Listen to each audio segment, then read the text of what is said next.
Why is an emotional abuser so cruel to you, but so nice to everybody else? Why are you the only person that has seen the other side of them? Why do they behave so cruelly towards you? Hello, my name's Elizabeth Goddard from Revive Your Soul. And on this channel, I talk about healing from emotional abuse, breaking the bonds that keep you trapped in a relationship, unable to move on with your life and break free. If you're new to the channel, please like and subscribe. And if you're returning, welcome back and thank you. So why are you the only person that has seen the other side of the emotional abuser? And why do they behave so cruelly to you, but they're so nice to everybody else?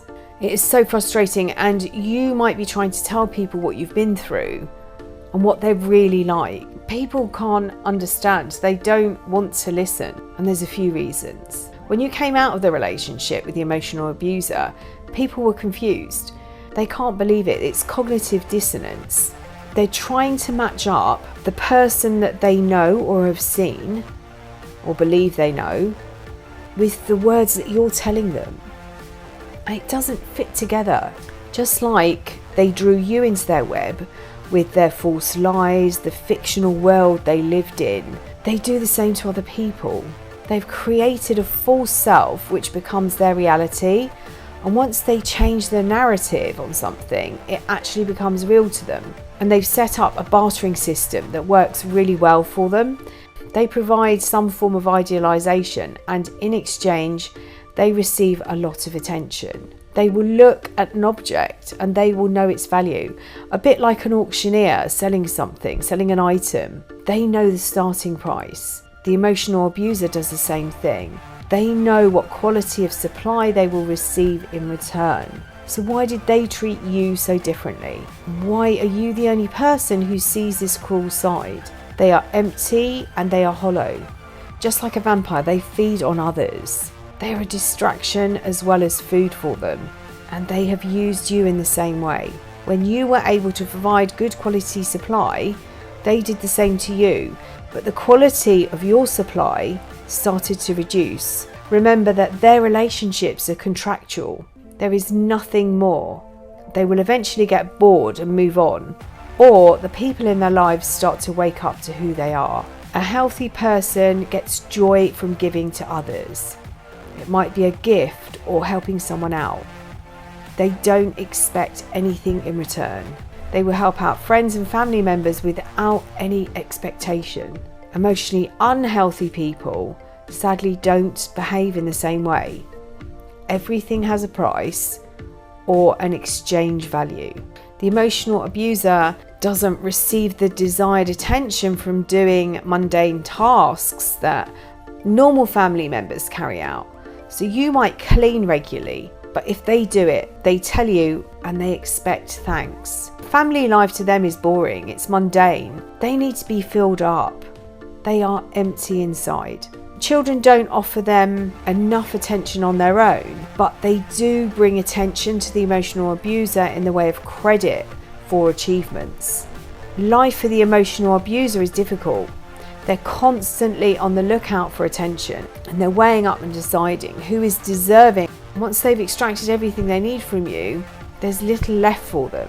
So they devalue and they discard you in a cruel, twisted way of punishing you. They created you in an image, and you haven't lived up to that. They now have to go about proving there is something faulty with you, there's something wrong with you.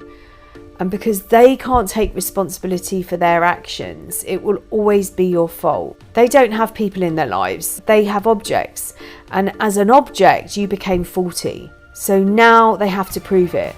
They are cruel to you, but wonderful to everybody else. They punish you in an attempt to convince themselves that it is you that has the problem. You are the problem.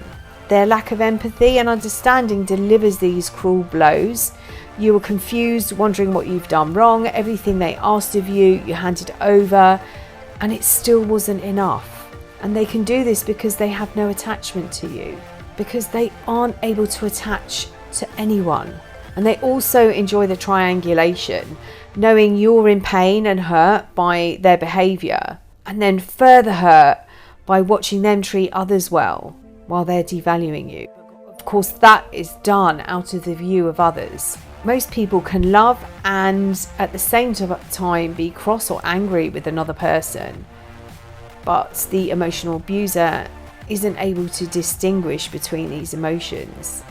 The emotional abuser is angry for a reason, and they can't balance anything. If you have hurt them, you have to pay. You have discovered the cycle of abuse, the idealization, the devaluation and discard. They are so nice to everyone else but cruel to you because their whole life plays out in the idealization stage. They keep everyone here unless, like you, they have been let down by them. If others prove themselves to be faulty or broken, they will be treated in the same cruel way, or they will just be ghosted. They live in a fake world with a fake persona. If you try to say anything to anyone in an attempt to unmask them, they make you look crazy. And there are so many times that you wonder if they're right. Everyone else seems to like them. They have so many friends. When people play along with their games, they're safe. People are expendable, and you didn't play along. Your time ran out.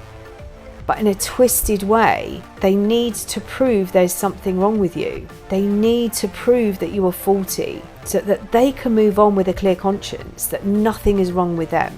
You need to heal yourself, heal the original wound and the damage that they've caused you from this relationship. And I promise you, you will move on to an amazing, amazing life.